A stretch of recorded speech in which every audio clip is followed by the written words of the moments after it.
In this video, I'm going to be taking you through everything that I hold in my med bag that I take to the hospital with me every day as a third year medical student. Hi guys, my name is Dylan. With COVID lockdown restrictions to medical students slightly starting to lift now in New South Wales, it looks like I'll be back in the hospital next week, so I'm itching to get back. I thought it'd be a great opportunity to share with you what I actually take with me on a typical day to the hospital. So if you are a budding medical student, if you're in your preclinical years, or if you're a pre-med wanting to get into medical school, this video is for you. I also have a few special items that I'm sure you're going to like, so stay tuned. So we'll just start off with the bag itself. This is a RecGen bag, black on black on black. It's actually a bag that I got for free for signing up to the gym. It's got heaps and heaps of pockets. My favorite thing is that it's got an individual pocket for my laptop and iPad. And I also have this little face shield in case I ever have to do CPR out in public. Pockets in the front, pockets inside. It's really good.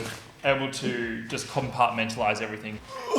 All right, first up, we'll go with my iPad. The iPad that I have is the 2018 iPad Pro. This has pretty much replaced my laptop for two reasons. It's lightweight, it's easy to carry, and it's really good for note taking. I use Notability and Notion, as you've seen in my previous videos, and I can also access Anki on here.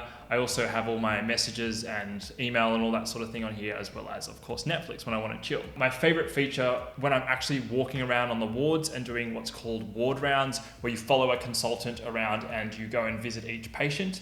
My favorite thing is if I don't know a term, let's say a medication, let's say I don't know what Panadol is, then I can just quickly split screen my iPad. So I can actually bring a Google side screen up and I can just click on that, search Panadol while the consultant is talking, and then I can add whatever comes up on Google. I can just quickly cut and paste and put that into my own notes so that I don't have to look that up at a later time, and I at least am keeping up with the content as we're going around. That's why I love the iPad day to day walking around on the wards. I also do all of my history taking using my iPad, and it's just a really good resource. Don't necessarily need to get the iPad Pro, but if you can carry around something that's got all of your online resources plus an ability to take notes, I think it's really great. Next up, we have my laptop. The laptop itself is a Lenovo Yoga 520. I take this generally when I want to do a little bit more heavy work, so if I'm writing any essays or going into uni for a full day, but I don't tend to take this to the hospital with me that much anymore. It's super fast. It was a bit cheaper than, let's say, an Apple product. It does have a function to be able to be used like a tablet, so you can actually open the whole thing up, but it's quite heavy, it's quite cumbersome, so I generally don't use it that way. Next, we have my Frank Green coffee cup. I didn't even drink coffee before medical school, but now I typically have at least one, sometimes two coffees a day. A keep cup is really good, especially if you're having a couple of coffees a day. One, it's really good for the environment, and two, quite a few cafes actually give you 50 cents off your coffee whenever you have your own cup.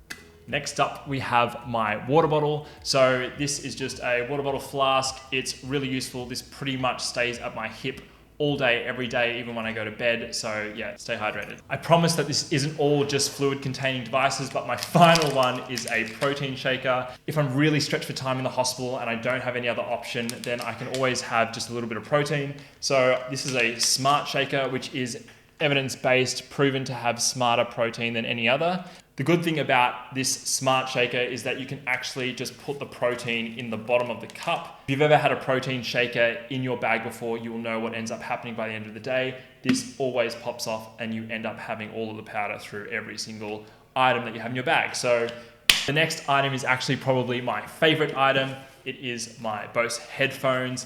These have been an absolute lifesaver. I love these things and I use them multiple hours every single day. Whether I'm listening to lectures or listening to music, I will always pop these on and it just gets me in that zone, totally focused. And it also is a bit of a do not disturb sign if you're in a library, because once you've got these noise cancelling headphones in, people know that you mean business. So if you can get yourself a pair of noise cancelling headphones, highly recommend them. They're great. You'll use them heaps and you'll get the value out of them. The next item that's actually a new item for my bag this year is this blue folder. This is what you typically see interns running around the wards with, especially when they're following a consultant. The main reason I carry this with me in my clinical years is because I have some assessment forms that I need to get filled out, and they're actually physical paper forms that I need to get done. So marking sheets and things like that. So if I want to take a history of an interesting patient, or if I'm going to do an examination, I can quickly ask a consultant, hi, would you mind examining my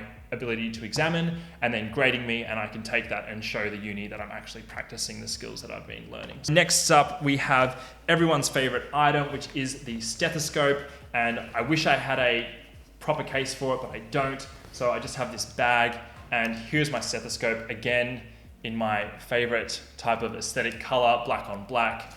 It just goes with everything, and yeah, I love it. It's a Littmann Classic 3, it's the student one. I think it's just over $100, and yeah, I've just started using this properly, I guess, in third year. In first and second year, I probably used this once every 2 to 3 weeks when we were doing clinical practice, but now this pretty much stays in my pocket most days on the ward. I guess the expectation with medical school is that you'll be using this stethoscope every single day, and obviously has a really symbolic meaning for lots of people that are trying to get into medical school, so it still is near and dear to my heart.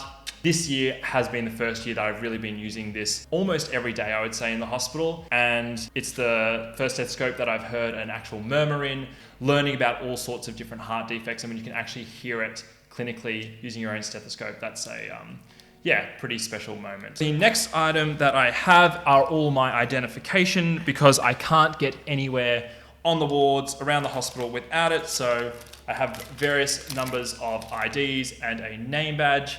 And yeah, this gets me access to everything that I need. I promised you a special item, and it's actually a super low cost item, but these are my favorite things in my backpack. These are pens. And I have a blue one and a red one, and it's your decision which one you want to choose. I discovered these pens in my undergraduate years. They are by Pilot. They're called Frixion, Frixion, ball pens. And the good thing about these is that you can write with them, and then you can rub whatever you've written out. So for instance, I've got this beautiful equation here for you. So mean arterial pressure equals cardiac output times, sorry, that's an error. 1 second. There we go. Total peripheral resistance. So there we have it. These are my favorite pens. You can actually buy these from Coles. You can also get them from Officeworks if you're here in Australia. They cost about $3 each. Super good if you make lots of mistakes, which I do, and I want to correct it and make it all nice and neat. So yeah, these pens. To be honest, if I had the choice of bringing these pens or bringing my iPad to the hospital, I have to say I'd bring the iPad, but these are still really good. Next up, I have some snacks. I have these lentil bites. Sometimes I have muesli bars. I keep them in a Snaplock bag. Got some tea in there, and I often have just Panadol or aspirin just in case. Little pharmacy in my own bag there. I have this little light that I have very, very rarely used, but it's really good for neurological examinations and eye exams. And I have my Jaybird headphones. So these are really good if I'm just on the go and I don't have time to sort of like get out my big headphones, or I don't want to wear them. They are super good as well when I want to go for a run or a walk. So I tend to use these, and they're portable, stick them in my pocket, shove them back in when I'm done. So yeah, I have a USB just in case a consultant or a doctor wants to give me any resources that they have on a hard drive. Then I have my power bank, because my iPhone, it is the iPhone 7 Plus. It's really good. It's lasted me forever, but the battery life is starting to go a little bit. So I carry this, and I carry a cable to charge it. I also carry my wallet, and I carry some sunnies in here. I'm so sorry for that. You can hear a little bit of a jingle. So, you know, there are still cafes that sometimes will not accept card under $5. So I always have some emergency coffee money.